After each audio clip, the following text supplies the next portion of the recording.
You're listening to the RMPodcast, the official podcast of Red Moon Productions. Here are your hosts, Brandon Davidson, Keith Cheatham, and Sean Sebastian. Enjoy.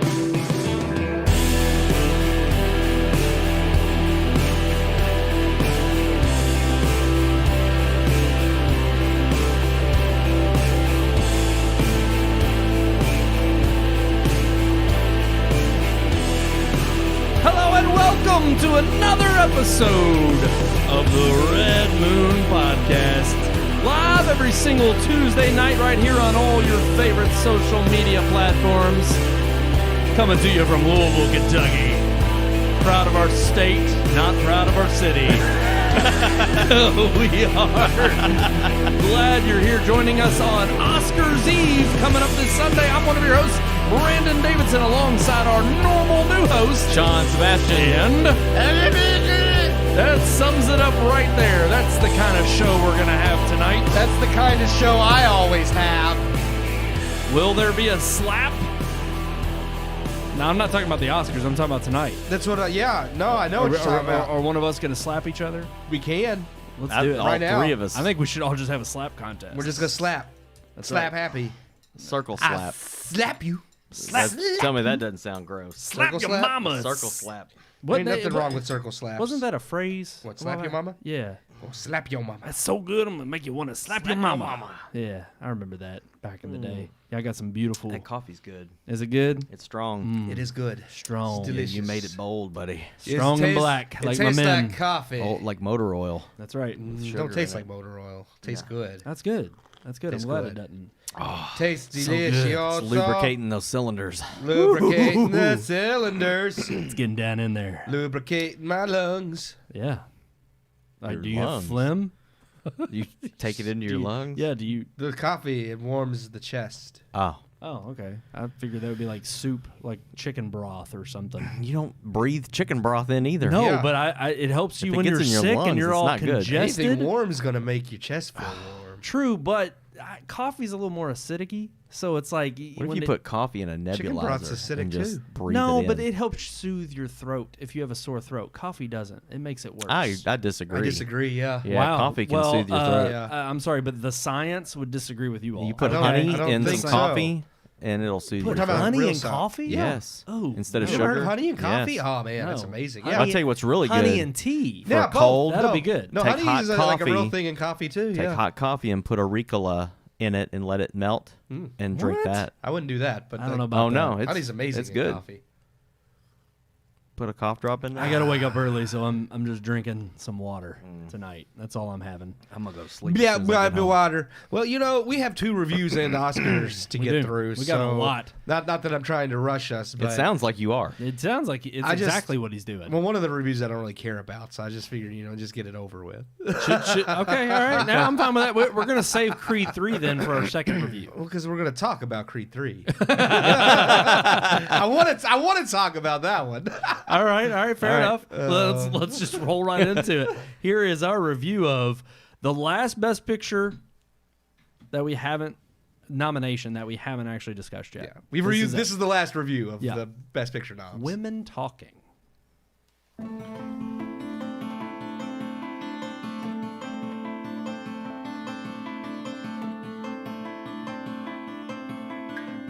We've made it at last. What once was eager anticipation leading to the Oscars has become a slog of trepidation and reluctance in the last several years. And with each year seemingly becoming worse and worse, the big show couldn't come fast enough.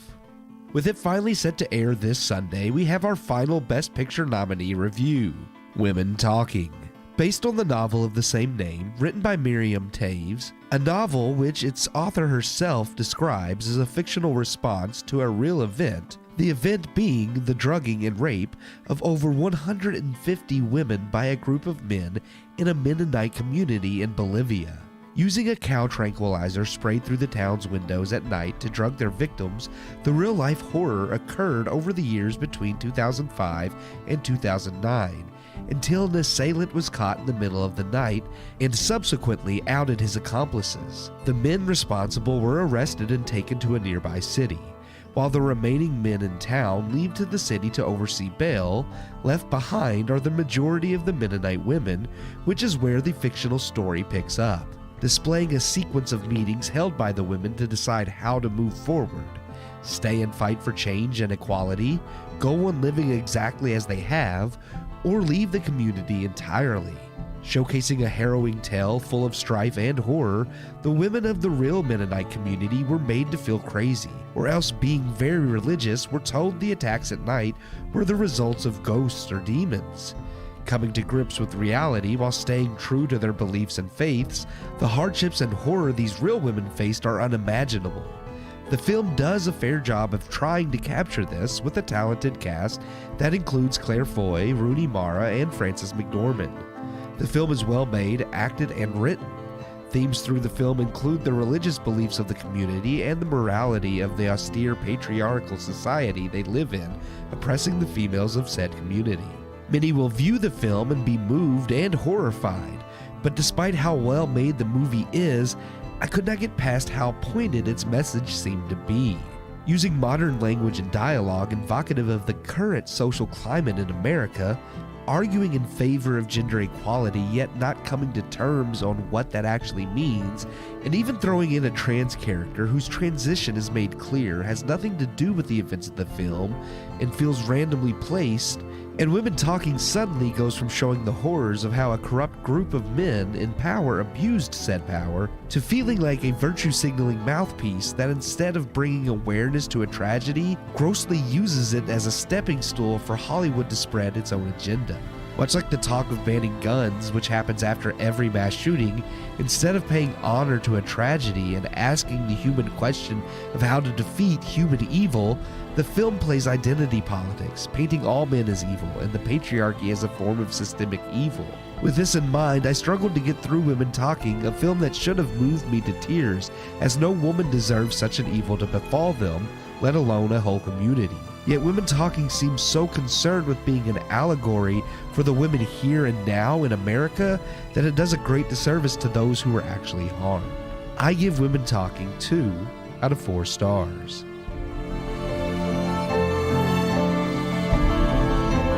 Two out of 4 stars there for Women Talking. We don't like it when women talk. Nope. No, we like it better when they just shut up. Shut up, yep. Keep your mouth closed. That's why I don't have any women on this show. No. Sean actually, I believe, liked the film more than me. I did. I thought it was well acted, well written, well made. Like everything about it, like on technical terms, I think is well done. I felt too much of the dialogue and a lot of the things they were saying just felt very pointed and more in the language of what we would talk like right now on these specific topics. Like I didn't buy that a group of Mennonites, the way that the language is very much what you would hear in the media right now. Yeah. And that, like, I just couldn't get past that. I was just like, this just really feels like the only reason they made this movie wasn't to showcase this horror that is based on something that actually happened. Whoa. Don't call her that. Yeah. Horror, not horror.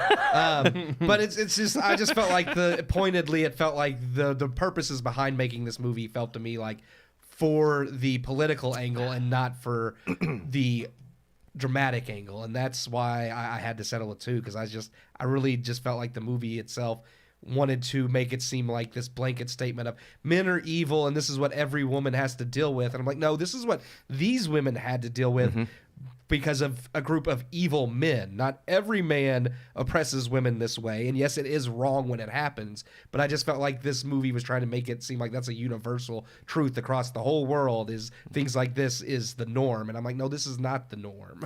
See, that I'm not saying I disagree with you on all of those points. I definitely agree with you that a lot of the conversations were deliberate and loaded and pointed towards modern day things that Hollywood and the left would definitely like to bring to the forefront. But I think the movie did a good job at showcasing that, number one, this was a cult. They call it a cult in the movie.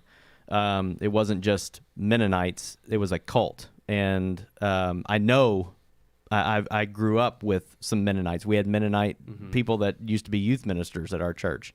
and Brian Fry's wife was a Mennonite, and her family are Mennonites. They're not all like that. No, not at all. But I think it also doesn't point that all men are evil, because they give you this one male character. Yeah, they give you the token good. That's male good. But what I will say about him is he acts like he's handicapped. I mean, he acted a little slow. Does he act like a woman? No, he acts like a wimp. He's I'm sorry, feminine. I don't have the right to speak right now because I'm a man. Oh, I can't stand that. Yeah. So, and I was just like, to me, that's not here's a good man. It's like, no, this is what we want men to be. The best kind of men that are there are women. Yeah. That's basically what they're saying. That's how I felt. I do agree they do have that token man in there, but I think that was, for me, even worse, because then it was like, well, no, he's just in there to be like, well, we should just shut up. Because, I just didn't get that. I saw him as more of he realizes what has happened to these women. He wasn't a part of it, and he's respecting the fact that they're getting together,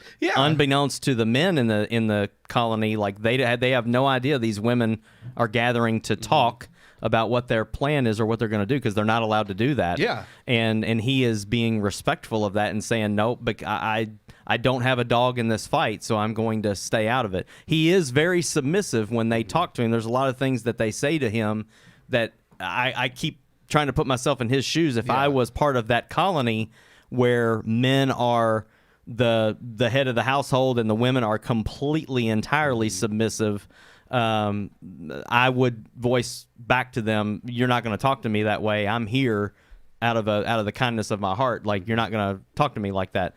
But he is very passive. He is very feminine. And I know that they deliberately did that for the film.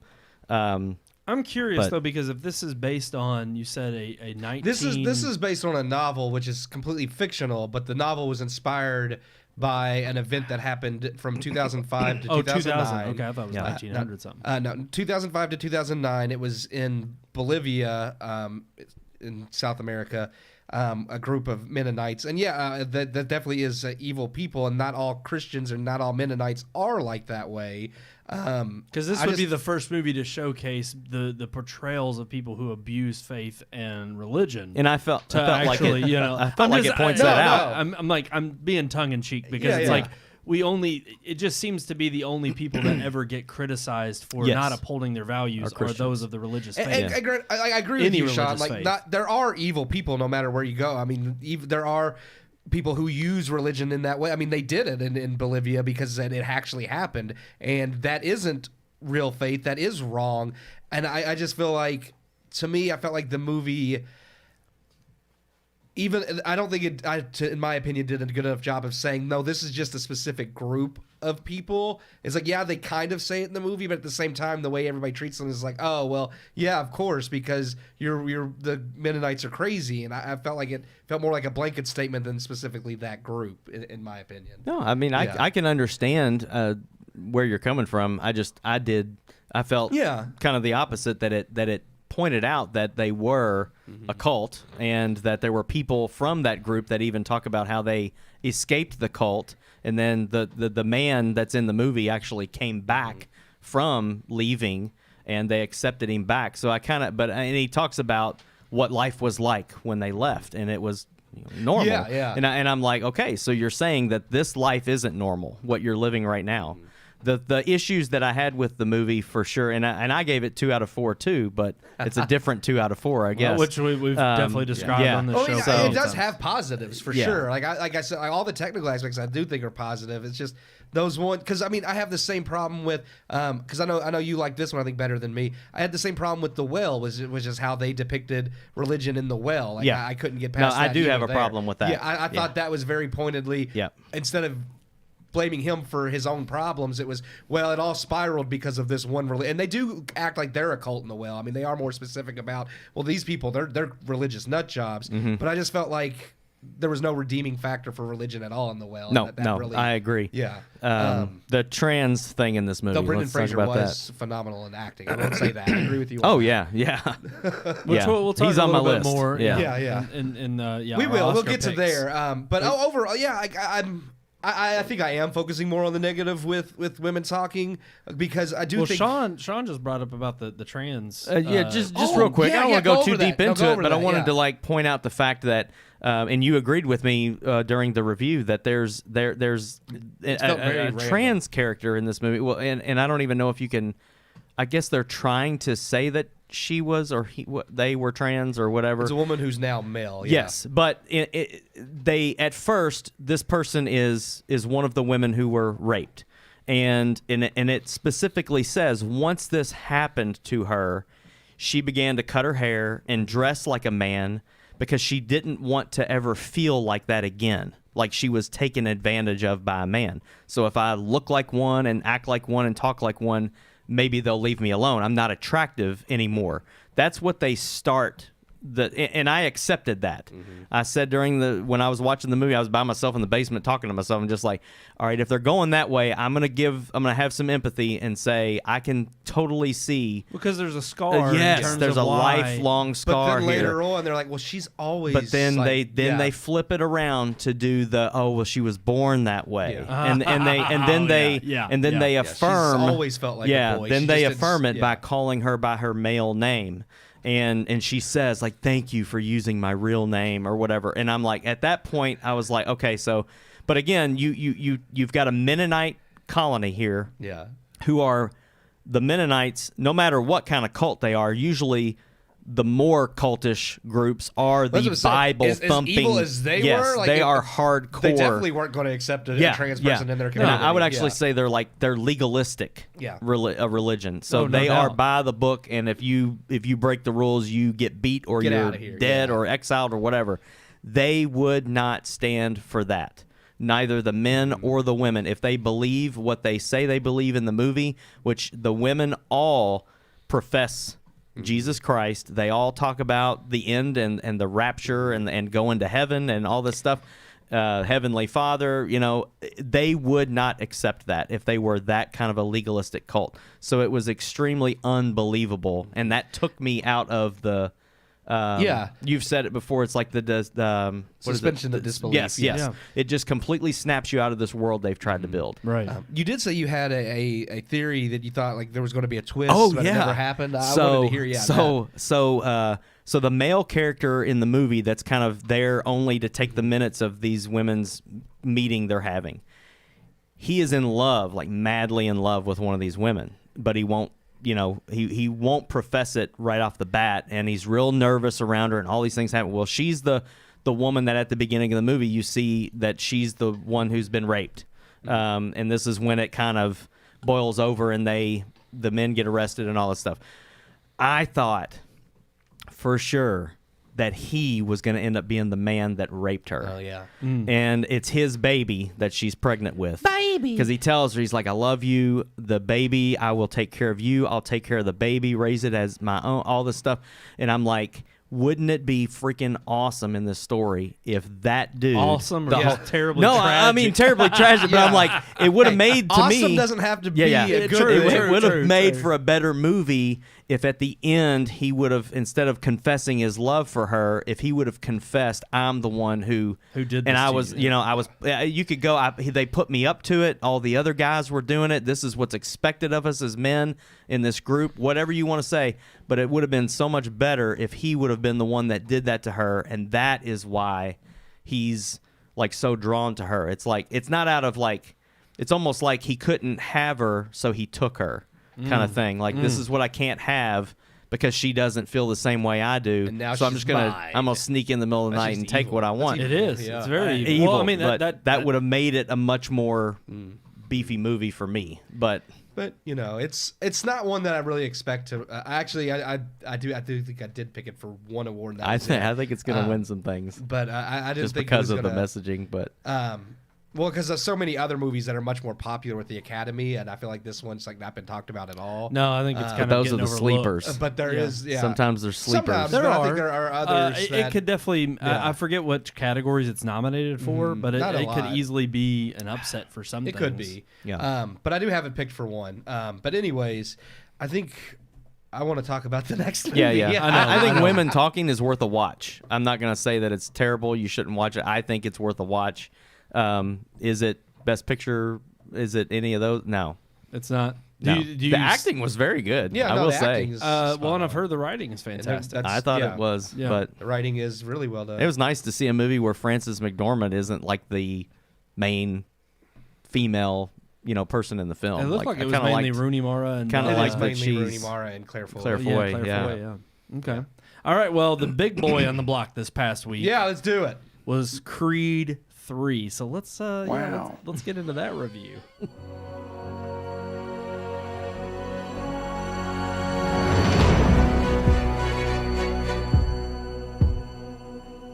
The big film on the block this weekend is the long-awaited third chapter in the story of Adonis Creed. Sure to KO the competition and claim the #1 spot this weekend, Creed 3 is the first of the franchise directed by star Michael B. Jordan, based on a script from Keenan Coogler, brother of Ryan Coogler, who served as the first film's director and as producer on all 3 movies. Creed 3 picks up many years after the second, with Adonis at the end of his career, retiring as heavyweight champion. But when an old friend from Donnie's past resurfaces, the life Donnie has built and the one he fought to leave behind will collide. A lot of controversy has surrounded Creed 3 in the absence of Sylvester Stallone, aka Rocky. Stallone was given a producer credit and has gone on record as not being fond of the direction the film's script had taken. And while his absence is missed, Creed 3 fully stands on its own, still honoring the franchise that came before, but now out from under the shadow of Balboa, which is a good thing. Longtime fans should not fret, as Jordan, who takes up the directing reins, admirably delivers both in front of and behind the camera. What worked about both previous films continues to work in Creed 3, with Adonis carrying on the legacy of both his father and Rocky while being his own man, and likewise on film his own character. With the Rocky character fully retired, Creed 3 has room to stretch its legs a bit and focus solely on Donnie's journey and what makes Creed Creed. Facing off against Jonathan Majors as Damian Diamond Dame Anderson, an old friend from his past, it's a tricky thing to introduce a character 3 films in, who is supposed to be just as integral to Donnie's past as mainstays like Donnie's mother, Apollo, and Rocky. Yet taking things back to Donnie's past to reflect on where he came from and who he is adds a perfect cap to what could be a solid trilogy, if this is where Jordan decides to leave things. Focusing on themes such as self-accountability, reconciliation, and forgiveness, Creed 3 builds upon the character growth and themes of its preceding films. Both Jordan and Majors give phenomenal performances, with the film balancing character depth, emotion, and action that is true to the Rocky formula that has been present, while still giving Creed his own style and flair.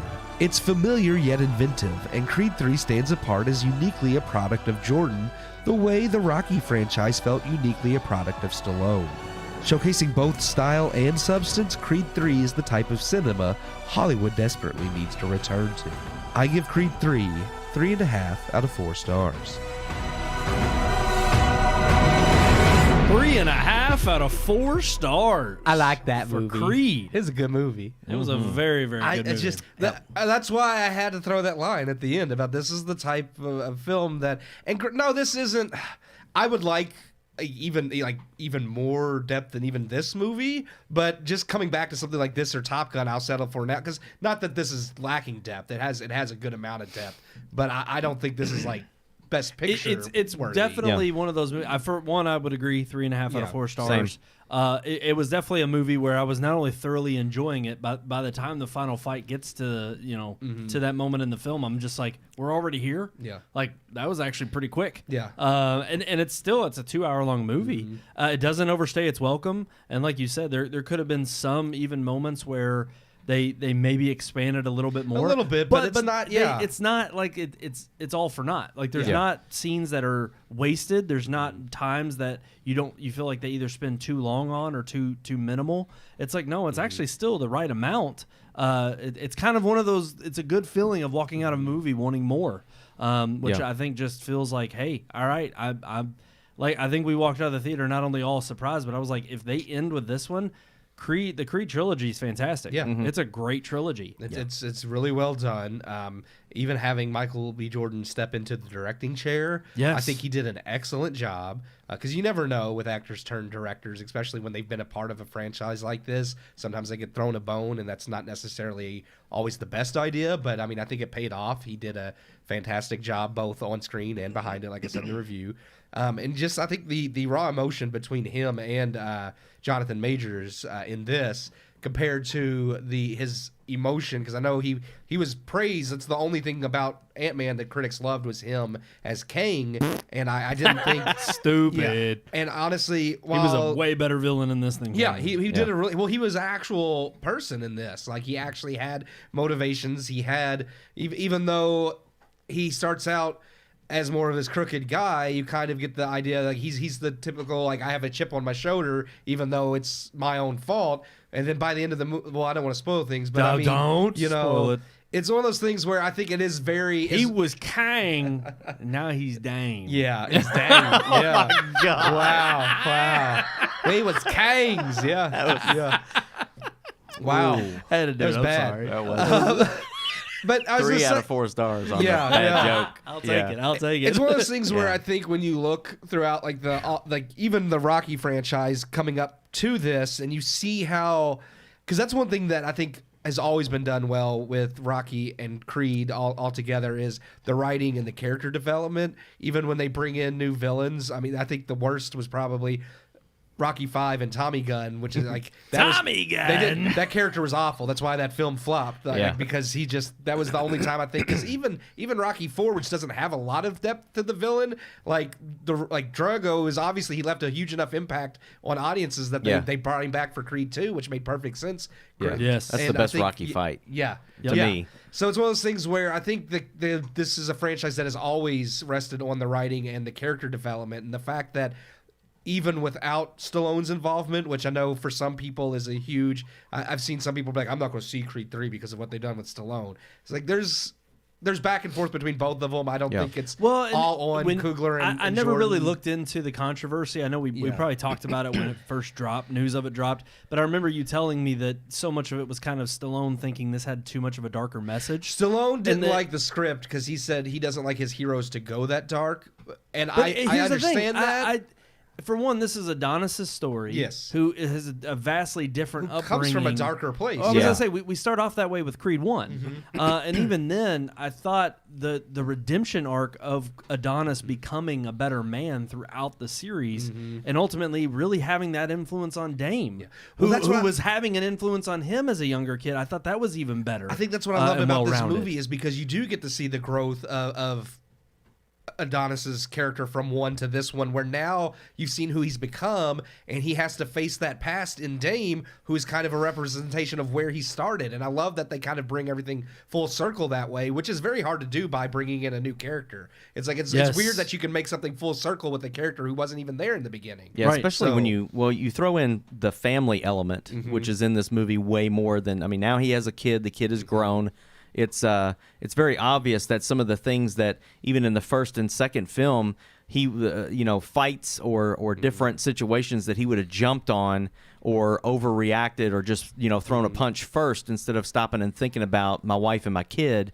And in this movie, he has those responsibilities, and I think it does a really good job of showcasing the relationship that him and his wife have, and the relationship that him and his daughter have developed, to the point where he makes his decisions based on them. His family, yeah. I mean, even the fight with Dame, he wasn't going to do it unless his wife gave him the go-ahead. The blessing. And I love that over the overarching theme, too, because you start out with him and the whole, like, this theme of, like, his legacy coming from Apollo, so you have that family angle there, which carries over into the second one, where he's finally accepted his role as the son of Apollo. And then in the second one, you have the idea of, okay, now he's carrying on the legacy of his father. He's going up against Drago's son, the man who killed his father. And then you have the theme of Rocky and his son. So then you have like this whole father-son thing that gets wrapped up really nicely in the second one, and then he becomes a father. My favorite. Yeah, and then in the third one, he becomes a father. So now it's like he dealt with all the baggage of being the son to Apollo in these first 2 films, and now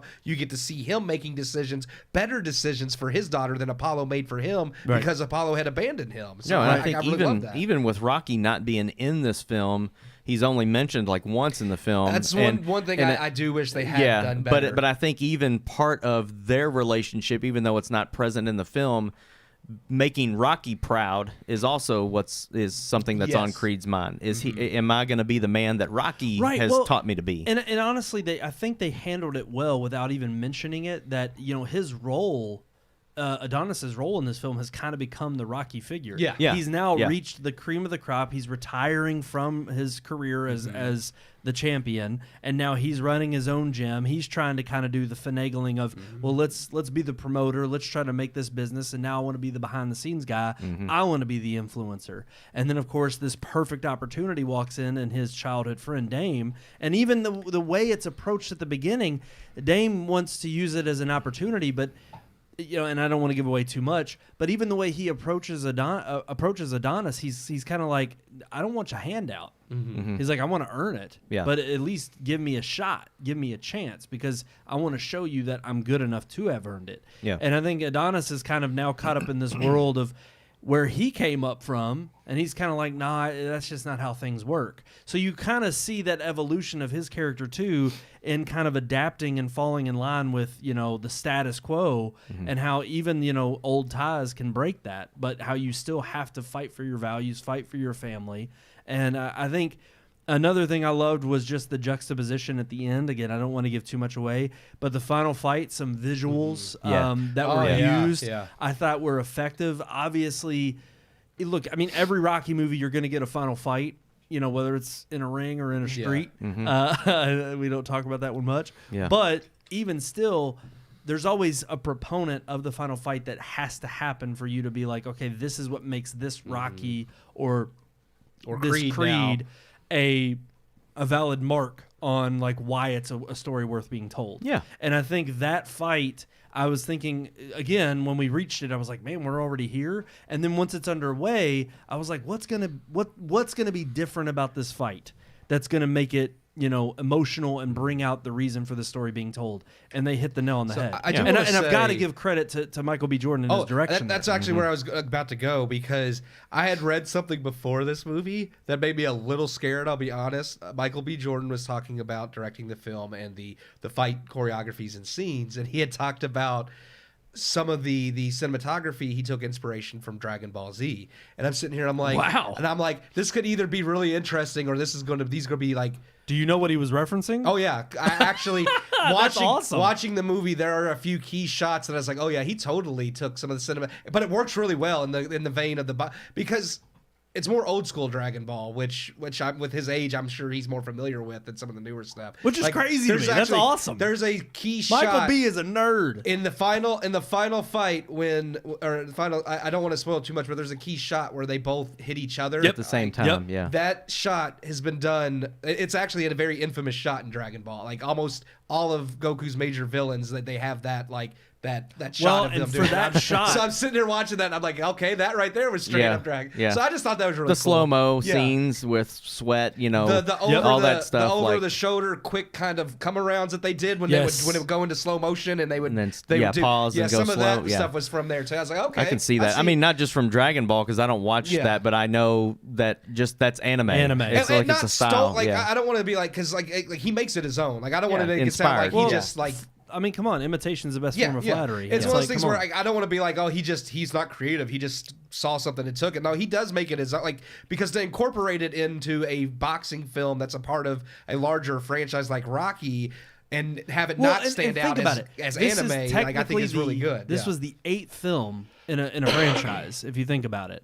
Well, no, it's the ninth because of Balboa. Yeah. So if you think about it, it's like you have to try to stay fresh and interesting. I mean, we even kind of mocked the fact that like once we got out of the movie, it was like you can only do so many amped up training scenes of back and forth between the two fighters. And they always try to find a way to reinvent it. Same with the fighting. I mean, you kind of also have the same story beats in Creed 1 through 3, where it's like you have a beginning fight to get you amped up, you have a mid fight where somebody's going to lose and it's going to be a turning point for the film, and then you got the final fight of someone's coming out on top. And it's like you have really just 3 main fights with a little bit of montages thrown in between. And it's not to say it's a bad formula. I think it's a winning formula. It's a winning formula. Yeah. Right. But it's just interesting But if that you make it unique, follow it and you make it unique each time, it makes it worth seeing more and more. Both the training montage and the final fight in this film were unique from any other Rocky or Creed film.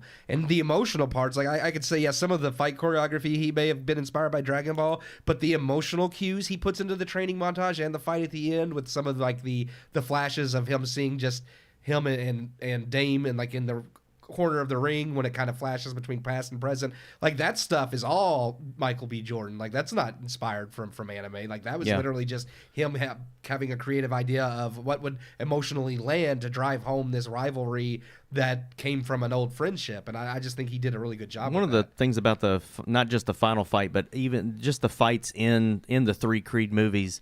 And I think it kind of just stays true to what we've seen from Rocky, is that the fight isn't always just this guy versus this guy. It's that this person's ideals and values and their motives versus this guy's ideals, values, and motives. I think and in this final fight, it's not just Creed versus Dame. It's I've earned where I'm at versus I'm taking the shortcut to where I'm at. Right. And I lived my life. I have responsibilities versus I'm going to be reckless with what I'm getting. And I think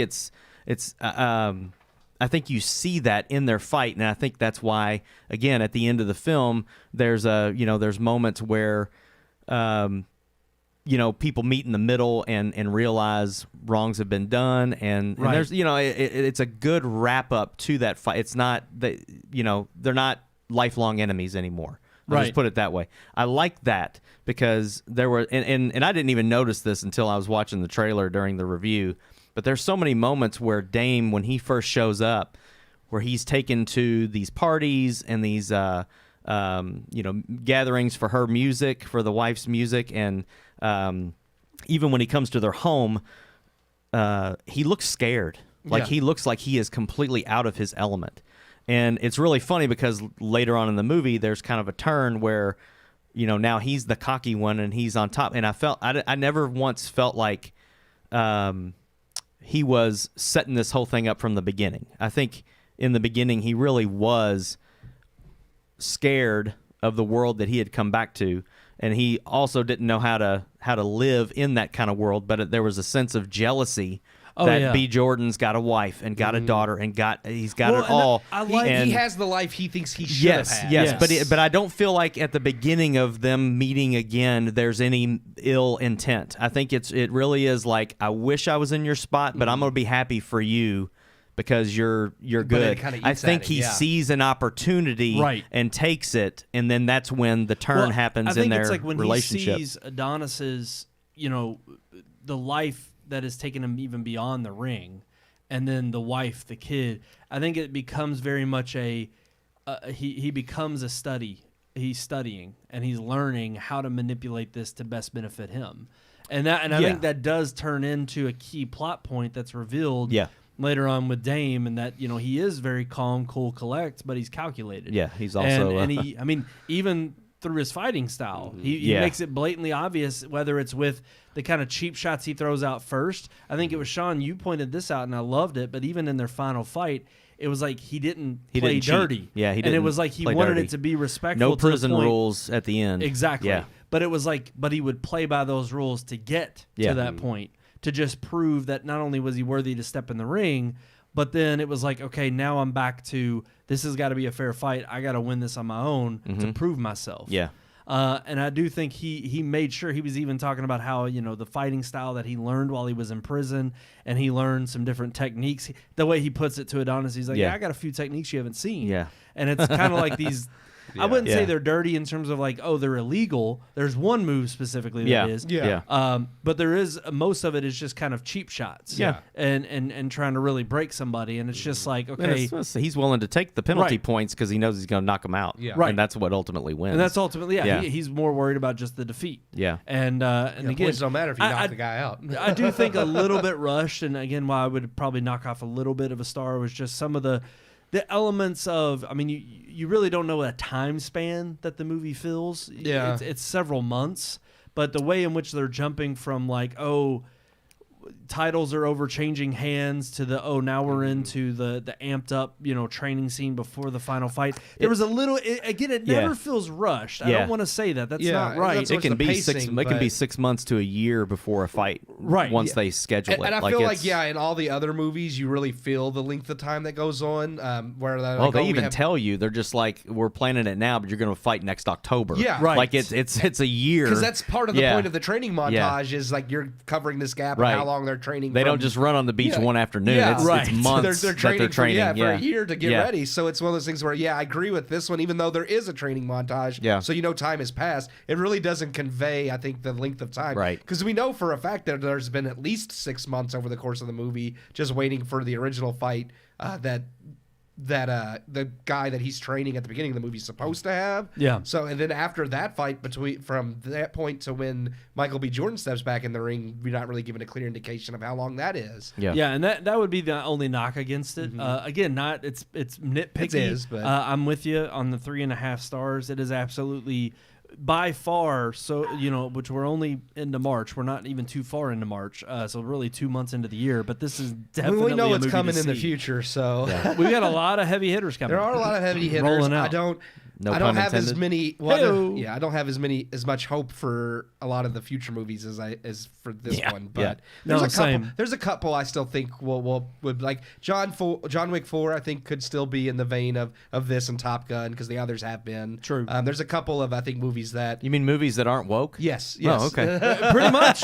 Yeah, no, that's that are just that sad but true. that focus on entertaining. Exactly. Yes. I say movies that actually entertain for once. The John Wick imagine series that. has done that so far, so I'm hopeful the fourth one will continue to do that. And outside Well, of and that, that's I'd have to another look thing. at others. It's crazy because we brought it up briefly about the values, and it's like I look at Creed 1 through this 3. They have good- and it's like good they're- values, yeah, yeah. very good values. Well, they evolve. And- His values and what means everything to him evolves from the first movie, which signifies growth. And I figure, I feel like The if you're same- you got to have that growth in your character to make them still Well, interesting. and it was the same, love that I had for Rocky and the movies that he brought forth. Yeah. I mean, it was this overcoming these inevitable, or these incredible odds, and it was just like. But seeing how the things through like Rocky and Creed, like each phase of their life, because they never Yes. hide the fact that they are older each movie. So seeing how the challenges that they face are different at those points in life, because that's true to real life. Right. Like the challenges and- I have as a and we- 30-year-old are completely different than what I worry Absolutely. about as a 20-year-old. And we Yeah. talked about how the other great thing about this, you look at the Rocky movies and when they came out versus also the Creed movies,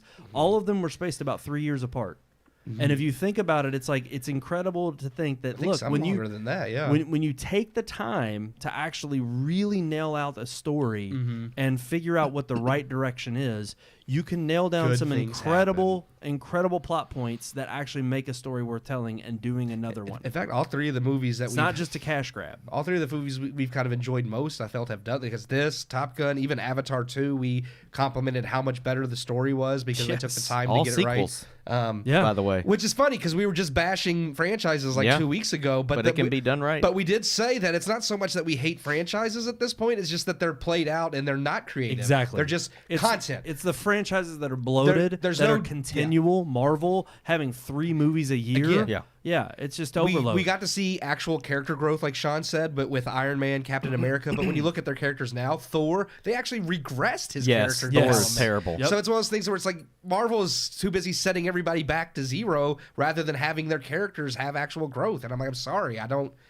Doctor Strange didn't learn a damn thing throughout his he keeps messing with crap and time, and he's still not learned that. And he's to be humble. his character is supposed to be like the wisest of all of the like Avengers and stuff. He's like, had to learn supposed humility in every single movie he's been in. It's like how many times do you have to teach? Yeah. I'm just saying, how many times do you have to teach him humility before you just write him off as an asshole who shouldn't be a hero? Well, because the Sorcerer Supreme. The last audience didn't know he had to learn that, so now this well, audience, yeah. All right. I think we're ready to move on to something else more humiliating, which is the Oscars. Oh, yeah. So let's roll the headline open.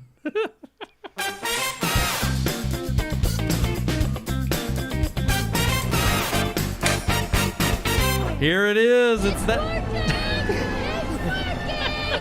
That's right.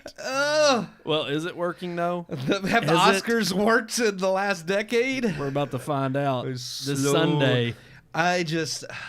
Let's get them out, guys. Let's Every get our year's picks. worse and worse. I have mine already up, and I also have the Oscars page with what's been Okay, nominated. good, because we're obviously going to have to go through the noms and then tell our picks. We got a ton of categories here. Are we going to start from the bottom up? Yours aren't in the same order as on the thing, but that's okay. Theirs are in alphabetical order. So And but if we yours start from the bottom up, which will be visual effects, let's do the noms. Then Well, we'll I've go got around visual and effects pulled up if you want me to start, and we can just move around. we'll do our picks of what we want to win and what we think will win. Okay. Are we going to name all the categories first, or do you want to do like? We'll just do it one by one. Okay, that's what I thought. That makes more sense than trying to make people remember. You go ahead, Keith. So visual effects. The nominees are for All Quiet on the Western Front, Avatar: The Way of Water, The Batman, Black Panther: Wakanda Forever, and Top Gun: Maverick. I was a little split on this because I love the practical effects in Top Gun: Maverick so much. But I did hit it with, I think we'll win Avatar. And I'm still kind of split on who I want to win between Avatar and Top Gun. Because Avatar's CGI is amazing. But the practical effects in Top Gun, I'm just like, I would choose that 100% over CGI any day. But you had to write down something. I did. I put Avatar as who I think will win. Okay, and what about who you want? I have it split between. We don't point on those, so I didn't think it mattered. Okay. We have pointed on them in the past. Have we? Yeah. Okay. we did, I think, starting For like who I last year. want to It was like win? half a point if you got...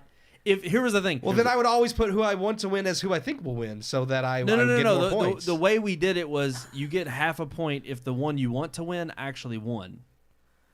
So like if well, you then I'd wanted, still just cheat and put If them you all get as who I if you think will win. get if you but get the gosh, Oscar pick correct, you get a point. If you wanted it to also, I'll go with get Top half Gun. a point. then. Yeah, I 'cause would there's- rather Avatar I think deserves it for the CGI, but the practical effects. So I will say want to win Top Gun, but I do think Avatar will get okay, it. all right. Yeah. So lock it in because It's remember, locked in. all right, good mine's deal. locked in. So Okay. Sean, what about you? I have Avatar to win and Avatar want to win.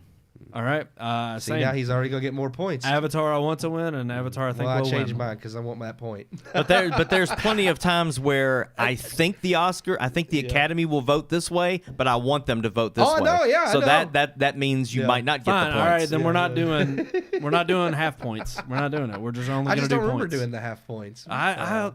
It's We okay. did before. We did. I'm just We saying did. that's the point. If you say I want this to win, but I think this I'll will stick win. with Top Gun. That's Yeah. fine. That's fine. All right, let's move on to makeup and hairstyling.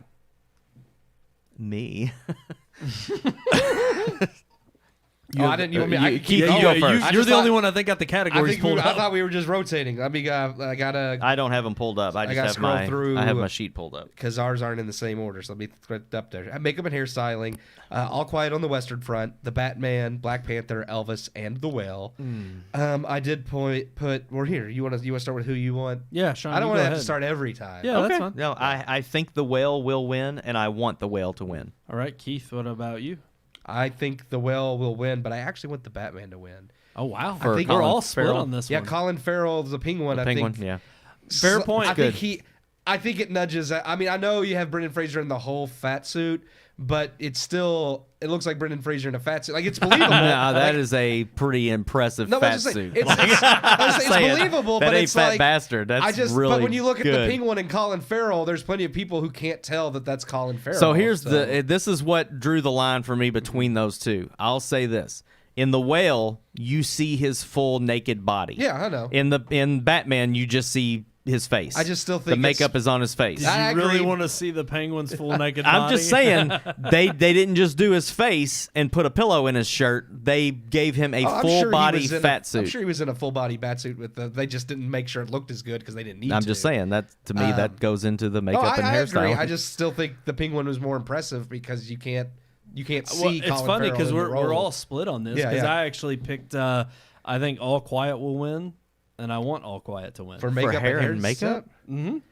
I've actually seen most people, Yep. most predictions picking Elvis because he looks so much like Elvis. Oh God, the guy looks like Elvis naturally. They didn't have yeah, to do anything and I was to gonna him. say, plus not only that, but I think he's that's thin. the Gold He's Derby. too thin. That was the Gold Derby pick, and while I do Yeah. trust them most of the time, I was Yeah. just like, I disagree. I think the whale's going to. Okay. But yeah, I don't know. I think when you talk about just also makeup and hairstyling, you're going into. Well, I'm not worried about losing the point on this one. I think Brandon's wrong. No. Well, that's fine. No, you might be this- right. This With is where we always Oscars, split you just- hairs. You never know. I do Yeah, think I do think we're mostly different when it comes to the technical ones, and then Yeah. we all kind of tend to agree Well, around and some it's of like the, to me, I'm just thinking of like the when they're in the trenches and they fall down in the mud. Oh, and no, the mud is it's crusted. it is really good. Yeah, so I don't know that to me just Well, overall. Okay. Next moving one, right- moving original right- song. Yep, original song. I know you got to find it. I'm gonna have it. Maybe pulled up. I'll rearrange this list to be alphabetical next year. Well, it's not under. So I guess that- it's under a song because it's not under. It's at the very bottom. I yeah. looked at it. It was under original song. Oh, it's under writing. No, Are you on the Oscars website? Yeah, the Yeah. Oscars website. Okay, yeah, has it's at the Sound, bottom. short film, Song short original. film, production. Nope, best No, it is. picture. It's- music. It's under music. a music original So song. it's not at the Okay, bottom. It's I in the gotcha. middle. Yeah, It music. was in the middle, Brandon. God. Sorry. It's in alphabetical order except for best adapted screenplay, which is towards the bottom. All for right, what's on whatever that reason. list? Original song, Applause, which is from Tell It Like a Woman. I don't know what that is. Hold My Hand, which is from Top Gun. It's the Lady Gaga song. Lift Me Up, which is from Black Panther. Natu Natu, I don't know if I pronounced that right, but that's the one from RRR. This Is a Life, which is Everything Everywhere All at Once. Oh. Do you want to start us off this time, Brandon? Yeah, I've actually got for this one. I think "Lift Me Up" from Wakanda Forever is going to win. I think they're going to give it something, and that's the only category I think it has Okay. any hope of I winning. almost went there. I understand that mindset, but I Yeah. did pick something else. But I ended up what I want to win is Natu Triple R. I picked that as Think Will and Want because They're going to try to give some love to Triple R. they I think that's praised, the only thing it'll win. Well, it's the only thing is it's the the only song. thing it's nominated. It's the only thing for. it's Yeah. nominated for. That's why I think it'll I win. think it'll win. Because they've been praising it so much, but they didn't get nominated for anything else. fantastic. Yeah, I it think is. I think they're going to give it to Yeah. it just because. Well, we got to Truly, give it something. truly a missed opportunity for the Oscars to award real art. So you have it. There's a couple of them. You have it to win, and you want it to win. Yeah, I have it both. Same. Okay. Yeah. Okay. Yeah. All right. So now we're on to score. Correct. Original song. Score. Score. We just did Score. song. My Gosh, bad. you're such an idiot. Score is All Quiet on the Western Front, Baby Lonnie, Babylon, the Banshees of Inisherin, Everything Everywhere All at Once, and The Fablemans. I, for score, have picked All Quiet, even though I hated it. I think because they keep praising it. And for once, I actually... Did I put... Yeah, for what I put Banshees. I had to think about it. For what I put Banshees, just because nothing else impressed me. For what you wanted. Yeah. Honestly, this was hard to pick because is. I really was not impressed by anything them. this year. No. I ended up picking Justin Hurwitz from Babylon. to win, and then because I think they're going to give it something. I have that for something else that I think they're going But to give it. I ultimately ended up going with Sun Lux. Everything Everywhere is Want To. Yeah, I went with Banshees one too because I did actually like, even though it was subtle, I liked that better than any of the others. And they keep praising All Quiet's soundtrack, even though that horn's so god awful. I hate that damn horn. Go ahead. What'd you pick? I think All Quiet will win it, and Okay. I want All Quiet to There win we go. it You because like the I horn. think the horn was the most menacing sound that Yeah. it scared the piss out of me every time it came on. Every and I just thought, Moment Man, that it pulled me out. it Oh, totally no. ruined the moment. I It just took felt me like out this I was had this just. emotional, deep moment, and See, that. it had the opposite effect on me. It just scared the hell out of me. That's probably the effect it's had on most of the Academy because they seem to really like that soundtrack. Okay. I don't know. Now we're moving Production on design. to Production design. product departure. Product Yeah, design? product departure. All right. Production design. I knew That's you how all would hate jarring me. it was. Here That's we how go. jarring it was. Here we go. Production design. All Quiet on the Western Front. Avatar. Babylon. Elvis and the Fablemans. Your turn, Sean. My turn. I have All Quiet for both. I think it will win production design, and I would like for it to win. I have it down as Babylon to win, and I want All Quiet to win. I actually did Babylon to win. I think that's the one they'll throw Babylon's way. And I actually picked Avatar, for want to win because, I see that. I'd be fine. I think All Quiet's going to clean up. I liked All Quiet as well. I do too. I did really like that one, but I don't know. I felt like I liked really what he did with the world in Avatar, even so much better than the first one. So true that, absolutely. Okay, so now we got sound. All Quiet on the Western Front, Avatar, The Batman, Elvis, and Top Gun Maverick. I think this one's pretty easy. Brandon. I'm going with Top Gun Maverick to win, and I want it to win. I also have Top Gun Maverick to win and want to win. I have All Quiet to win, but I want Top Gun to win. Okay, there we go. Fair enough. I think Top Gun will get something just because it's so popular, and that's the one I think it's going to get. Yep. Film editing. Well, it's right here. No, I mean, what throws me off is they have. I'm going to put that on the soundboard. No, listen. And then we can hit it anytime. Do you know? It'll scare me every time. It actually would be faster, but what throws me off is the fact that they have Best Picture in with the M's. Everything's in alphabetical, but then randomly in the M's is Best Picture. So every time I hit every time I hit that B, I think I've gone too far, and I'm like, crap, no, I'm not gone to the top. That's just they have that there for some dumb reason. Oscars, fix your damn website. Right. Film editing, Banshees of Inisherin, Elvis, Everything Everywhere, Tar, Top Gun. So I have for film editing, I think Everything Everywhere will win. I actually want Top Gun to win. Okay, Sean, what about you? So I actually put their names. I have Paul Rogers, and I can't even remember. That's Everything Everywhere. Yeah, I think that will win film editing. Is that the radio guy? Just because of all of the just because of all of the jumping around that film does. I think it's going to win. I think film that's editing. tough to do. I have Eddie Hamilton as who I want to win. And that's Top Gun. For Top Gun. We're the same on that one. I'm actually in the boat with y'all, but also different. I want everything to win, and I think it will win. Okay. So I'm actually you actually want that one to win. Yep. Okay. The Cinematographica. That's All Quiet on the Western Front. Bardo, the movie that no one saw. Pretty much. Elvis, Empire of Light, and Tar. I think. Oh man. This one I did put the name down for the cinematographer. Yeah, I didn't. I didn't even pay attention. I put All Quiet as who I think will win, but then I realized just now Roger Deakins for Empire of Light, and I actually think they'll hand it to Roger Deakins. See, he won for 1917. They're not going to give it to him again. That's true. I don't know. I don't know.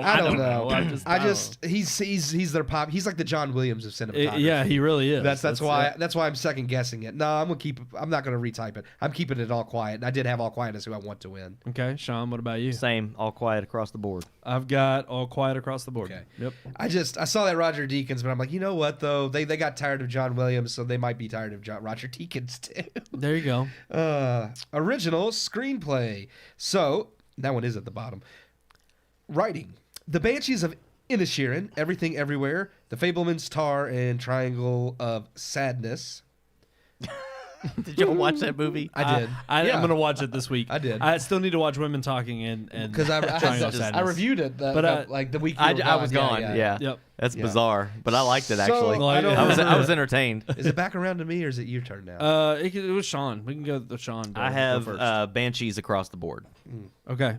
I actually have. I think Everything Everywhere is going to win, and I want Banshees to win. I have Banshees across the board as well because I think they'll give it something, and that's the only thing I have them giving it. Yeah. Interesting. Yeah. Okay. Alrighty. Let's continue on to the next category. Well, that would be adapted screenplay, which is the most bizarre category for them to include sequels in. Because it's a sequel, so it's adapted. Dumb. I know it's dumb. All Quiet on the Western Front, Glass Onion, Living, Top Gun Maverick, and Women Talking. What do y'all think? Well, it was your turn to go first. Okay. But I can go first. Here's the weird thing. I actually put, because I think they want to give it something, Women Talking will win, and I want Top Gun Maverick to win. That's exactly who I have. I think they'll give it to Women Talking, and I want Top Gun to win. Wow. I have Women Talking across the board. Oh, he wants it to win. All right, cool deal. That's fair. This next one I'm a little bit more invested in. Animated feature. Actually, there's two really good ones there, but I think Pinocchio will. Well, we should Well, yeah, probably yeah, do the announce noms. them. Pinocchio from Guillermo. Yeah. Marcel the Shell with shoes on, Puss in Boots, the Sea Beast, and Turning Red. I have Pinocchio across the board. I wouldn't be upset if Marcel won, but I do have Pinocchio. I was across saying, the board. Marcel is hilarious. It's freaking funny. Oh, as and hell. did you watch it? I haven't seen it. I mean, Yes. they did an interview with the what's her name that does the voice? Okay. Which is The actress, yeah. she was fantastic. It started as YouTube shorts. Yes, because I know about it. I saw the YouTube shorts before they ever made a movie, and I thought the shorts were hilarious. So the movie is really well done. But I did not end up picking. Oh, I'm sorry. What did you say? I Yours? said Pinocchio across the board. Okay, Sean. What about you? Pinocchio across the board. I'm actually picking Pinocchio across the board. Yeah. As this, Same I thing. Puss in think Boots that's was the good. what? Puss in Boots was good. And to be honest with you, if you haven't seen it on Netflix, Sea Beast is actually a good movie. I have not seen it. I've heard What's interesting the though Sea Beast is really good. is amongst our conversation, none of us are talking about Pixar. Well, that's because Well, Turning no. Red was a Yep. turd. Turning That's Red the was- only movie Yeah. that got nominated, Yeah, and it's crap. even it wasn't worth the real discussion. No. So Yeah. it's just Pixar better not. Isn't that turn weird? up. Because Turning Red came out In March, before. it was like March or April. That came out before Strange World and Lightyear. Yeah. yeah. Well, but it was Lightyear was in the summer, and Strange World was at the end of the But year. of the three, it was the most popular, and even then, it still What? wasn't popular. Plus- Yeah, it's crazy. Nobody Strange saw World Lightyear or was Strange Disney World. animation, correct? Yes. Okay. Turning Red was and Lightyear were Pixar. Well, Strange World was nobody Disney. saw Tar either, but it's still a nominee. I'm just like, I can't believe But Pixar didn't get nominated for one of their super woke ones. Turning Red was woke enough, but I really thought. But Lightyear was Strange not well World or- received critically or by audiences, And neither was Strange World. and yeah. Strange World wasn't either. It was I just overlooked. think, It was a flop. And if actually, Strange all World garbage. didn't get good reviews, and nobody saw it. So I completely Homophobics, understand that one. everybody. That's it. It Okay. happens. It happens. This one I love. All right, let's Actress in a supporting role. This one I had some fun with. Okay, nominations: Angela Bassett, Hong Chow. I hope I said that right. Carrie Condon, Jamie Lee Curtis, and Stephanie Sue. go. Here's what's funny. Who's up first? I don't know. I'll go first. All right. So supporting actress, I actually did put Angela Bassett because she's won a few acting awards for this already, and I don't know. I couldn't bring myself to do it. Like you said, Black Panther's going to win something. I think that's the one they're going to give it. They're going to be like, Angela Bassett, she's our queen. Yeah. They didn't. we would Kang. They She's didn't, our do, queen. they didn't do Viola Davis. the so they real got- woman Kang. They didn't do it for Viola Davis, so they got to give it to Angela Bassett. And then for Want to Win, I have Carrie Condon because I thought she was phenomenal. I have exactly the same. Okay. I think Angela I- Bassett will win. You But couldn't Actually- do it. You couldn't do it, could you? No, I Did you don't put think Stephanie she's Sue going to win for it. everything? I did. Okay. I put her for Everything Everywhere is going to win, and then I honestly think Everything Everywhere is going to like sweep the acting noms. I have the others, but not. We'll get there, but not. I for that wanted one. Carrie Condon to win for Yeah, Banshees. she was phenomenal. Yep. Supporting actor: Brendan Gleeson for Banshees, Brian Tyree Henry for Causeway, Judd Hirsch, Fableman's Barry Keegan, Banshees, and Ki Hui Kwan, who is Everything Everywhere All at Once. I ended up going with Ki Hui Kwan. Ki Hui. I'm just Kwan. going to call him. Kiwi Kwan. Oh gosh, I had I must to have look had a up. typo because I got me Guy Kwan. Well, mine says Siri took mine, over. mine Borsu beats guy both. No, with an mine egg beats roll? both of yours. Mine says Ki Hui Karan. So how do you spell it? How is it actually spelled? Quan. It's K No. E K-E K-E space H-U-Y H-U-I? How did Y, how did it Y. get short that? round. Just call him short Well, round. H-U-Y? H-U-Y space and then Q-U-A-N. I had to Google, Okay. I always Google how to pronounce the names for the reviews now, so I actually it. know how to say these. K-U Kwan. Ki Kwan. It's short round. Just say that. I have him winning, and I want Brendan Gleeson. Yep. Same. Okay. Wow. Okay. Yeah. I actually am a little different than you guys. I think he's gonna win for Everything Everywhere. Did but you pick Barry? Actually, Barry. Yeah, Keegan. I was close to picking Barry because both of those were almost good, did. but I gave it to Gleeson. Okay. Yeah. Cool. Um, Cool. So then we got lead actress now, and that's Kate Blanchett Tar, Ana de Armas Blonde, Andrea Riseborough to Leslie, Michelle Williams the Fablemans, and Michelle Yeoh, Everything Everywhere All at Once. I have That's what I'm coffee's thinking about got me someone going. else. I don't have any doubt in my mind on this one. He's drinking more. Yeah, get it. It's like I gotta have more. I was gonna say I don't have any doubt in my mind on this one. I'm pretty sure Michelle Yeoh is going to She's going walk to. away with She's had a clean supporting. sweep Yeah. all season. She's long. gonna get lead actress. And I actually put Kate Blanchett as one to win. Oh. Wow. I'm right there with you. I think she's going to win for Everything Everywhere, and I want Kate Blanchett to win for Tar wasn't my favorite, but I did think she did a phenomenal job. Yeah, Kate Blanchett was awesome. Sean, I have Michelle to win, and I actually have Ana de Armas for Blonde that I want to win. If you haven't seen it, it's good. Really? Yeah. You'd be the only person that I've heard good Yeah, things. it's gotten terrible I liked reviews her. everywhere. I liked her in the movie. No, wait, her, yeah. There's reasons for No, that. I mean, I thought her acting was great. Good enough in to the carry the movie? Well, I mean, obviously the Academy thought her acting was good too. Yeah. So, did you say who you had? Oh, you said Michelle. Yeah. Same as you, yeah. Yeah. Yep. Okay. Yep. So now we're moving on to lead actor because that's more important than actress anyway. Yikes. That's going to get women talking. Yeah. Actor in a leading role: Austin Butler for Elvis, Colin Farrell, The Banshees of Inisherin, Brendan Fraser, The Whale, Paul Mescal, After Sun, and Bill Nye, Living. I'll go already. I have lead actor winning. I think Brendan Fraser will get this. I actually have want to win Colin Farrell. And I was very close. I have a theory about this. I'll say after we all say it. So go Sean, ahead. what about you? I have the opposite. I think Colin Farrell will win. I think Brendan Fraser's going to get snubbed. Wow. I don't think he's going to win. But I want him to win. Okay. Yeah. I believe he's going to win. He's going to make a clean sweep through all the award season. And I also want, this is the odd pick, and I'm going to be definitely in the minority here. I'm picking Austin Butler for Elvis. Oh, you want Austin Butler? I do. So I just that was the only redeeming part of that movie. I know people have ribbed the movie. I don't think the movie is exceptional in any way, but I think he pegged the performance. I'm sticking with Brendan Fraser as who I want or who I think will win, but I do have a theory of what could happen with Brendan Fraser and Austin Butler being the two top contenders that everybody keeps fighting over. I do wonder if maybe the vote will be split and Colin Farrell will win that way because he'll get enough to beat both of them because of the split vote. I do think that could happen, in which case you would win because you think he's going to win. And you would never know that until after. Because you don't get to see who voted for what. Yeah, they don't show who voted for what, so you wouldn't know. But I do think that it's possible because you could totally, if Colin Farrell gets it, you could totally be like, I called that. Because Austin Butler won. And we're not going to be able to. We got proof right here. This is it. Austin Butler won the Golden Globe, but Brendan Fraser has won everything else. So I really think, that if the vote gets split, then Colin Farrell will get it. But I'm sticking with, I think Fraser's going to win and Colin Farrell I want to win. But here we go. Let's move up to the last big two. The director. Here we are. Oh my! So Martin McDonagh for Banshees, the Daniels for Everything Everywhere All at Once, the Steven Spielberg for The Fabelmans, Todd Field for Tar, and Ruben Östlund for Triangle of Sadness. I think that they'll give Steven Spielberg this for his magnum opus. Wow! What? Yeah. Wow! I do. I think they will go with it. Oh wow! I want Martin McDonagh to win. Okay.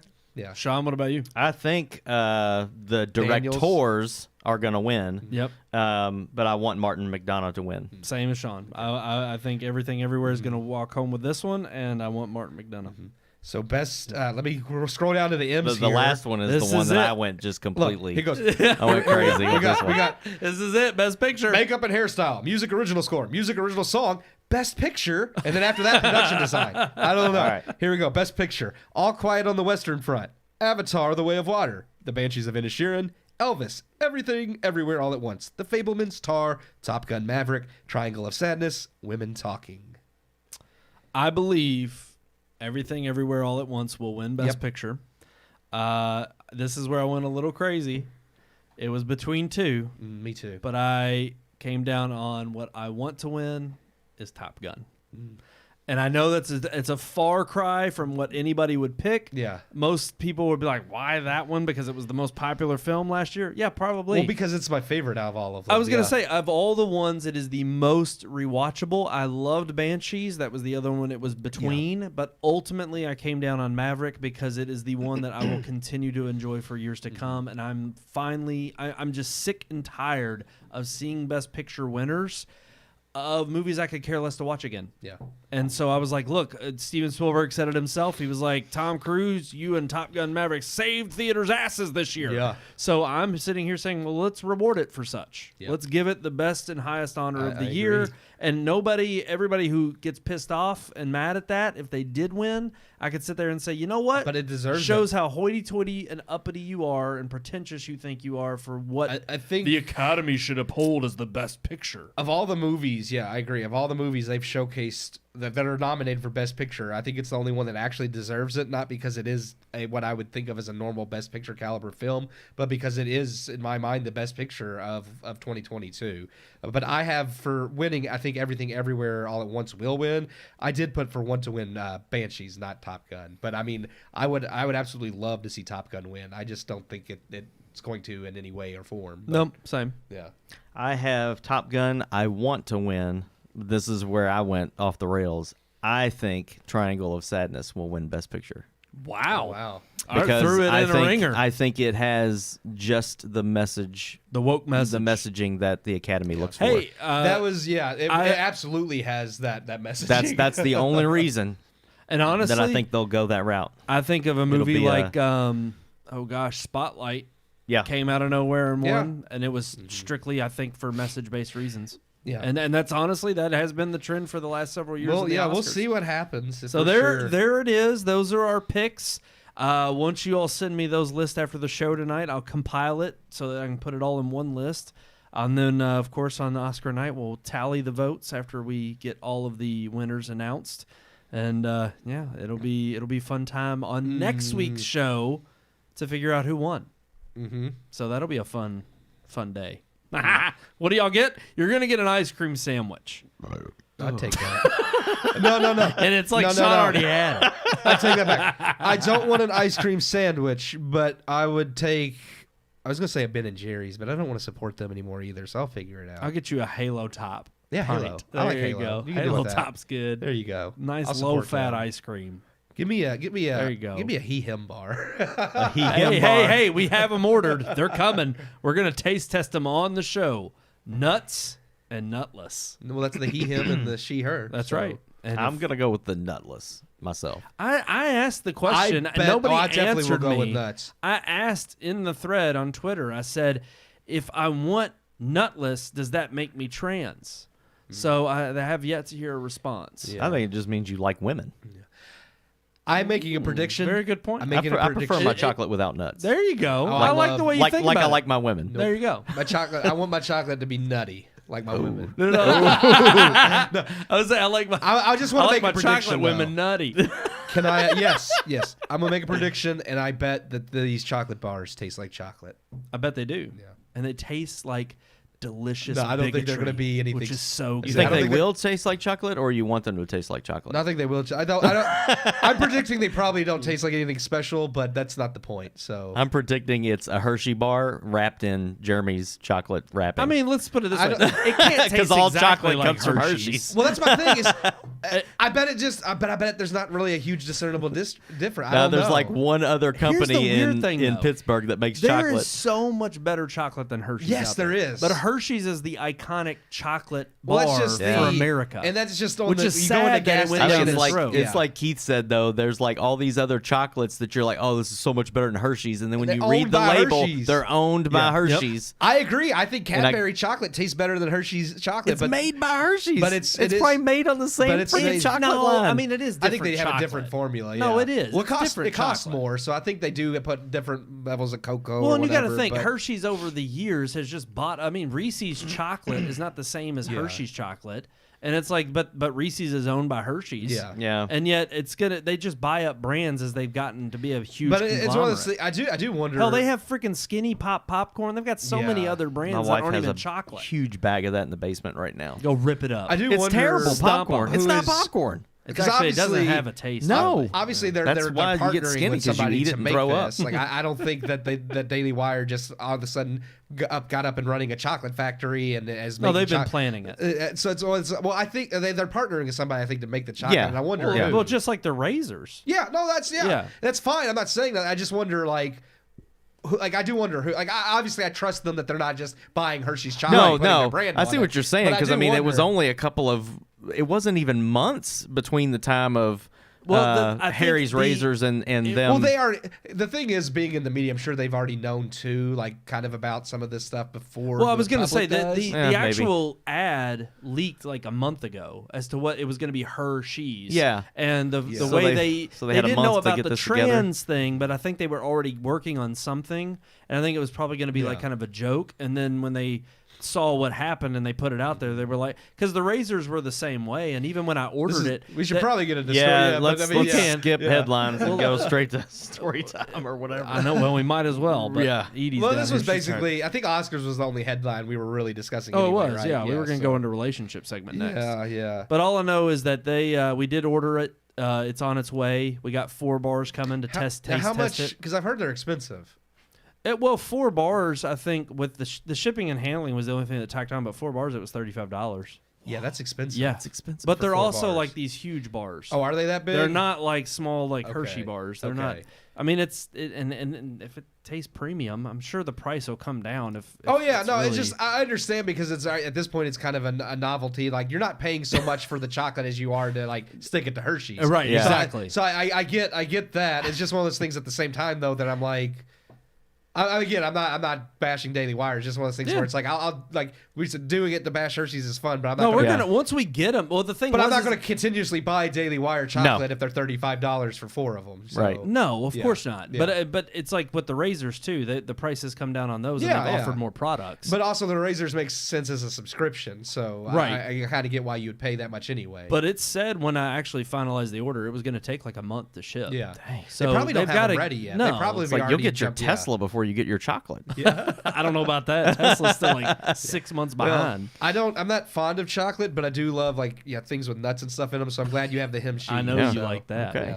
All right, let's move on to our relationship segment. Let me tell you about the birds and the bees and the flowers and the trees and the moon up above and a thing called love. That's I great. love to do that Every with time. relationships. For relationships, Yeah, it's yes. perfect. I mean, what better relationship than Anakin and Obi-Wan? Like, That's the only so thing about topsy-turvy.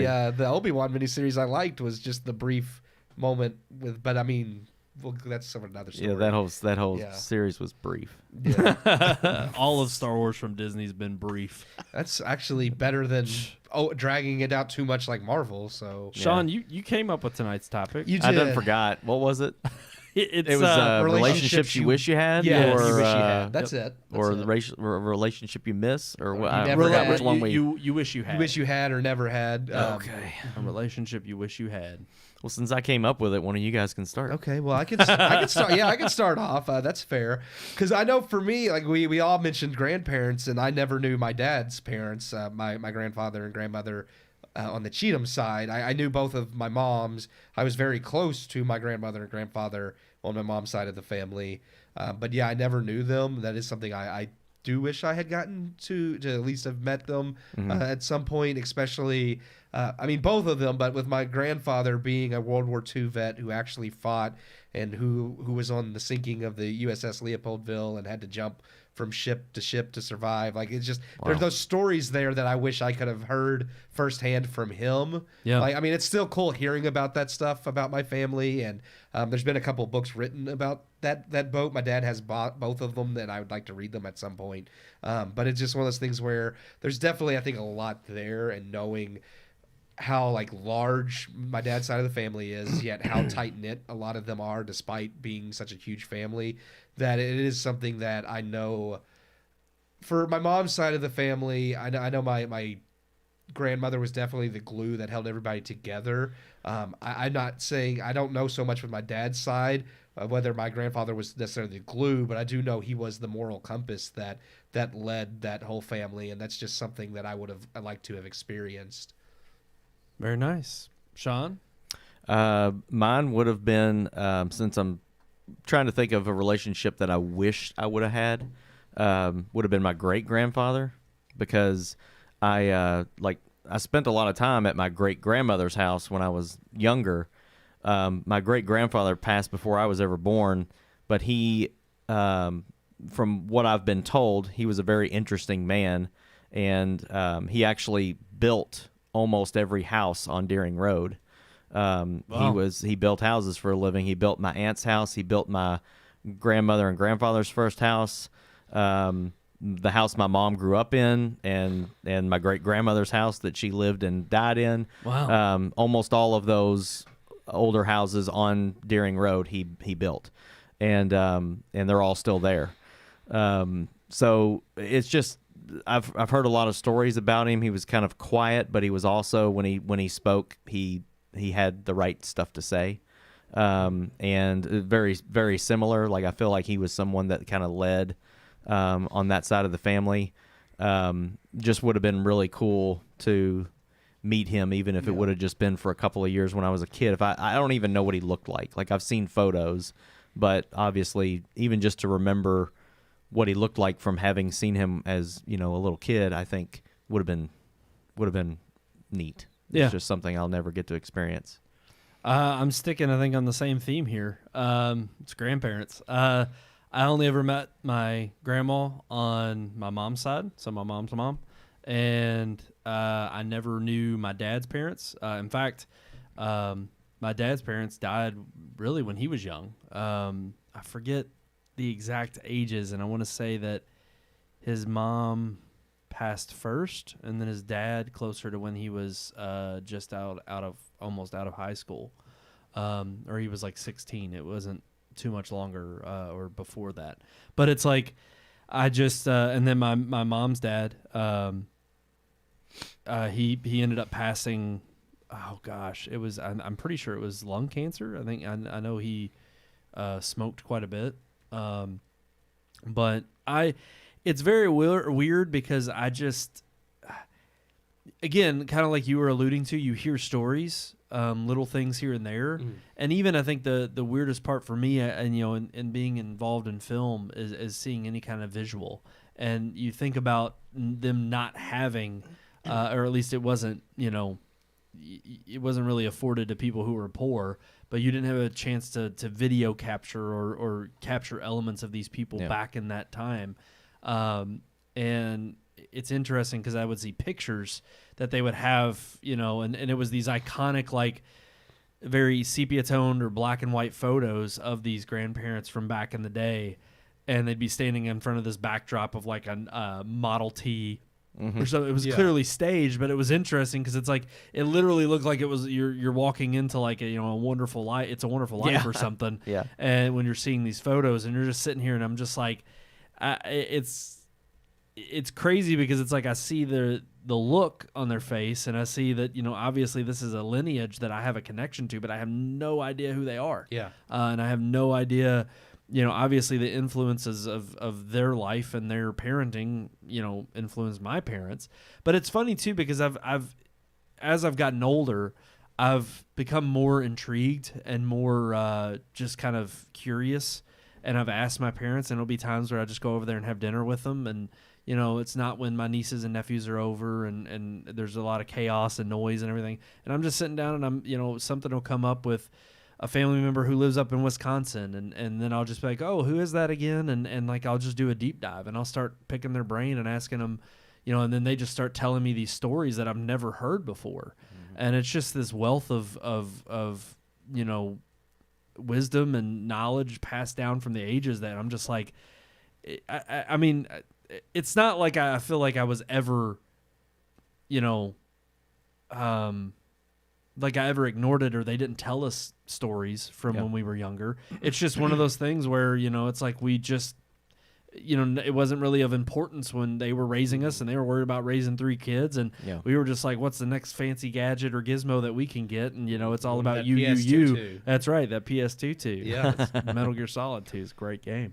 But no, it's like, you're just, as a kid, you're just worried about being a kid. Yeah. And then when you grow up and you're kind of like, I find it very intriguing and just, I want to know more about my family. And it's funny to just ask them and they're like, oh yeah. And then they just start telling me. And I just, honestly, I love to listen. One thing is my, I want to get this right because I don't want to screw this up. I believe it was my dad's father who was in the military and wrote who became his wife, and there were these letters back and forth before they were, it was just when they were smitten with one another, and then of course how it developed. And my sister has those original letters, and I've wanted to get a hold of those and read them because it's just amazing to see not only how they're, and it was so cool because it's like she gets a letter from him, and then she'll write somebody she knows, and she'll tell all about this man that she's met, and she'll describe him and what he's like. And it's just, it's kind of cool because I'm like, that kind of insight from a firsthand perspective, and just giving you, I need to get those letters from my sister and read them. But it's not someone, in person that you can talk to. Yeah. But it's at least an extension from the past, and it's something that you can absolutely get you closer to what it is you're seeking and finding. And I think the problem we have a lot in today's society and culture is too many people are worried about looking forward and just saying the past is irrelevant, we don't care. Yeah. And the problem is one of the things you learn in history right away is if you don't know the past, you're doomed to repeat it. And I think some of the atrocities that we are seeing today in our culture and our subcultures are so much this aching of really spitting on the people that have come before us, when we don't really appreciate all the strife and struggles they went through to give us the life that we have today, and we take advantage of it. It's funny how much people today think that if they had been around back then, they could have done things so much better. Like we would have we would have never even had slavery, let alone abolished slavery. Like we were so much, and it's like but, never mind, it's been around since the dawn of time. The fact this idea that things didn't have to happen, and you could say that about anything though. I mean, you could easily say it's like, well, things didn't have to happen that way. It's like, but they did. The world back then is completely different than that's the problem now. Is we're so bored, we have so few problems that now we're making up bullshit problems because true. That's the thing. We as people, we constantly that we want to be proactive about things. So now it's like, well, we don't have any real issues to fix, so let's just start fixing crap that's really It's really not, funny. Yeah. It was really like sitting over at Brian's house, and I'm complaining about getting a new iPhone. Yeah. And how I didn't, I couldn't switch to Android the way I wanted to because Apple's got me by the balls. First and all world this problems. stuff, first world problems. Yeah. And I'm sitting here thinking back to, my great grandfather and my great grandmother, and I remember, like, my great grandmother's, when she was a kid, her mother, they had a farm, and they like a bunch of guys came to their farm once with guns and stuff, and said, we're staying here tonight, and they slept in it would have been my great grandmother's barn. Holy crap. And she like gave them breakfast and stuff in the morning, and said, now you got to go. Like, we have family here and everything. It was Jesse James. Oh wow. And his crew. What? And they were running from the police. And they stayed the night in my great-great-grandmother's barn, and they fed them breakfast and said, you got to get out. Holy and it's just crap. like, so I'm just like, that's the kind of stuff they dealt with. Yeah. Like, I'm sitting here complaining about an iPhone. She was worried about her family because of the outlaw Jesse James and his crew staying in their barn. I had those thoughts Like, this it's crazy. weekend. The huge storm came through Louisville, knocked so much power out, and they canceled schools and stuff. And granted, I understand like there's no power. Yeah. But at the same time, I'm thinking, well, in the 17 and 1800s, They didn't have any. It's like they had to go to school and they didn't have power. But now I was without for 4 hours, and I was like, what the hell am I going to do? No internet? But that's the point. They can't have school nowadays without the internet because they do everything on Chromebooks. Yeah. And I'm like, that's crazy. Yeah. Like before, you don't write. You had a candlelight and books and paper. And Yeah, now no, it's like, it's no true. internet. We got it so good. It's like, no internet. We can't teach you anything. That's just impossible. But really, do we? It's like we think we got it good, but no. do we? Right.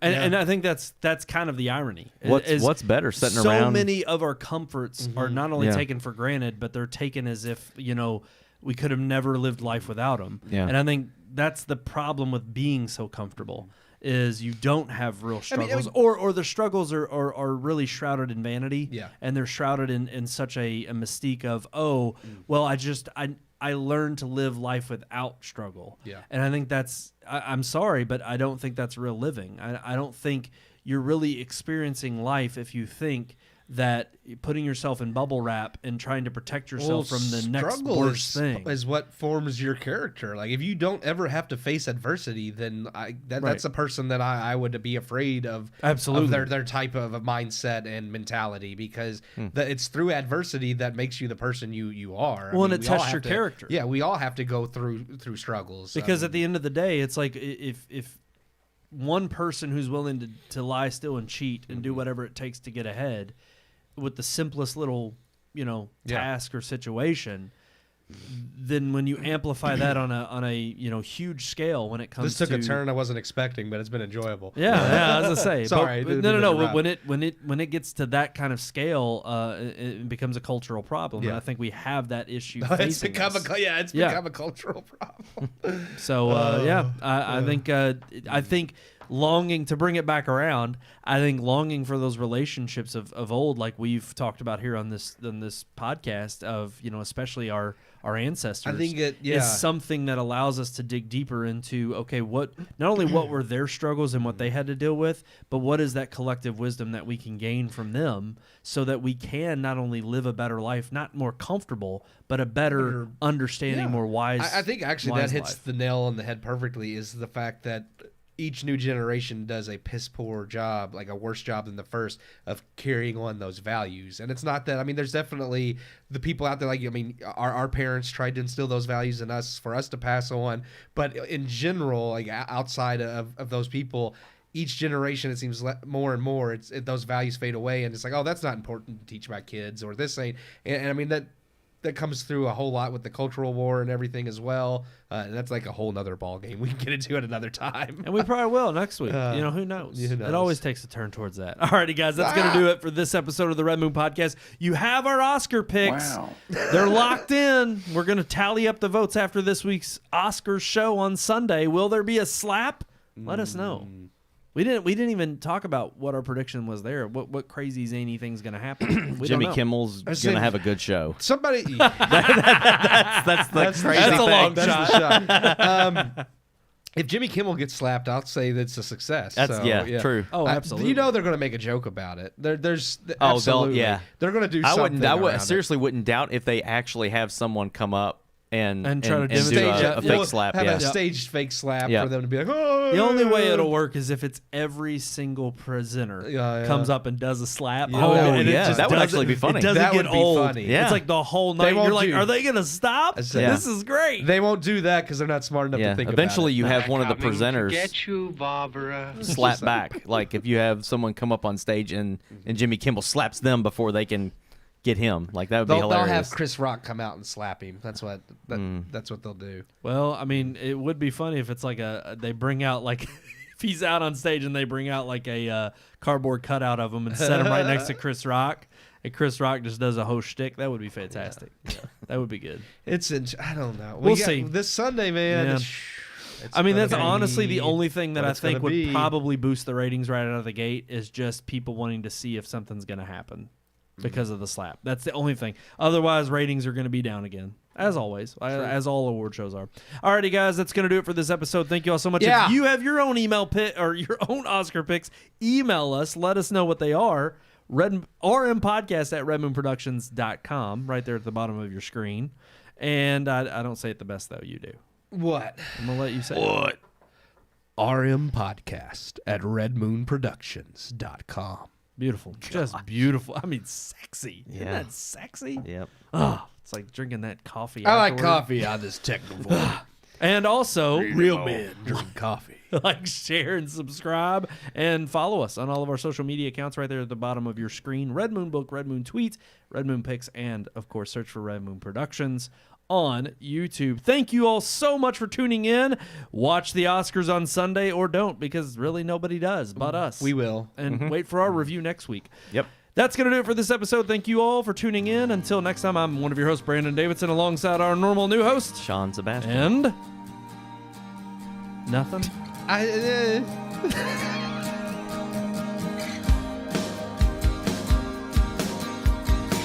We hope you enjoyed this week's episode. For more reviews, previous podcast shows, and everything Red Moon, visit our website, redmoonproductions.com. You can also like us on Facebook or follow us on Twitter by searching for Red Moon Productions, LLC. We'll see you at the movies.